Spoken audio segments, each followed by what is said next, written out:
शेतकरी मित्रांनो, राम राम. आपण पाहताय आपली शेती आपली प्रयोगशाळा यूट्यूब चॅनल. पाठीमागे किसान प्रदर्शन आहे. दरवर्षी भरपूर वर्षापासून आपण या प्रदर्शनाला येतो. सुरुवातीला शेती उपयोगाचं भरपूर काय मिळत होतं असं वाटत होतं.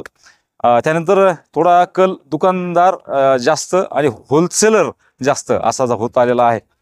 आज काही नवीन मिळतं का? कारण की शेतकऱ्यांना अपडेट राहायला पाहिजे. नवीन नवीन शेती विषयातल्या कल्पना असतील, प्रयोग असतील, आपण पाहिलं पाहिजे. हे सर्व या एवढ्या मोठ्या प्रदर्शनातून एखादी जरी गोष्ट आपल्या शेती उपयोगासाठी जर मिळाली तर नक्कीच आपल्या यूट्यूब चॅनलला टाकायचा नक्कीच प्रयत्न करतो.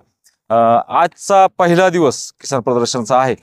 तर पहिल्या दिवशी असं म्हणलं जातं की प्रदर्शनामध्ये जास्त गर्दी नसते किंवा मग स्टॉल पूर्ण भरलेले नसतात. पण तसं नसेल असं माझं मत. कारण की 10 बाय 10च्या जागेचं भाडं 5 लाख रुपयाच्या आसपास असेल असा अंदाज माझा.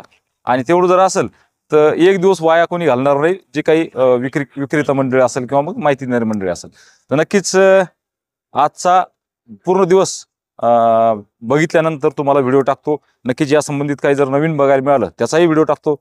तर नक्कीच आपली शेती आपली प्रयोगशाळा यूट्यूब चॅनल आणि आपली शेती आपली प्रयोगशाळा फेसबुक पेज आपण फॉलो करायला विसरू नका. तर भेटू पुढच्या व्हिडिओमध्ये. तोपर्यंत धन्यवाद. राम राम.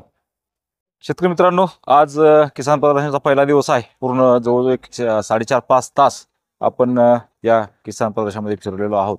तर नक्कीच सकाळी जसं सांगितलं होतं तसं मी तयार करून व्हिडिओ टाकतो. त्याचप्रमाणे आता या किसान प्रदर्शनामध्ये शेतकरी पेक्षा व्यापारी वर्गाला, दुकानदारांना जास्त स्कोप आहे. जास्त प्रोडक्ट त्यांच्यासाठी आहेत. सामान्य शेतकऱ्यासाठी फार कमी ठिकाणे तुम्हाला बघण्यासाठी किंवा मग माहिती घेण्यासाठी राहतील. पण कमीत कमी पुस्तक जे आहेत ते पुस्तक फक्त याच ठिकाणी भेटतात. त्यामुळे पुस्तकाचा विचार आपण नक्कीच या ठिकाणी येऊन करायला पाहिजे. तर नवीन एवढ्या मोठ्या याच्यातून आपल्या आवडीनिवडीनुसार तुम्हाला एकतरी कल्पना नवीन चांगली महत्त्वाची मिळू शकते. त्यामुळं जर यायचं असेल तर पहिल्या दिवशी येऊ नये असं बरेच जण सांगतात.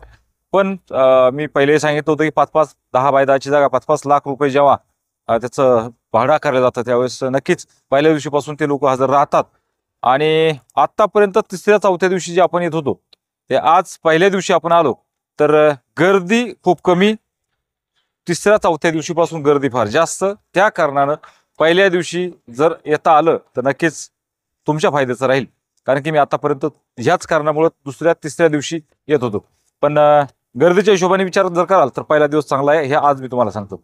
तर व्हिडिओ कसा वाटला नक्कीच कमेंटमध्ये लिहा. नवीन असाल तर चॅनल सबस्क्राईब करा. फेसबुक पेज पाहत असाल तर फॉलो करायला विसरू नका. तर भेटू पुढच्या व्हिडिओमध्ये. तोपर्यंत धन्यवाद. राम राम.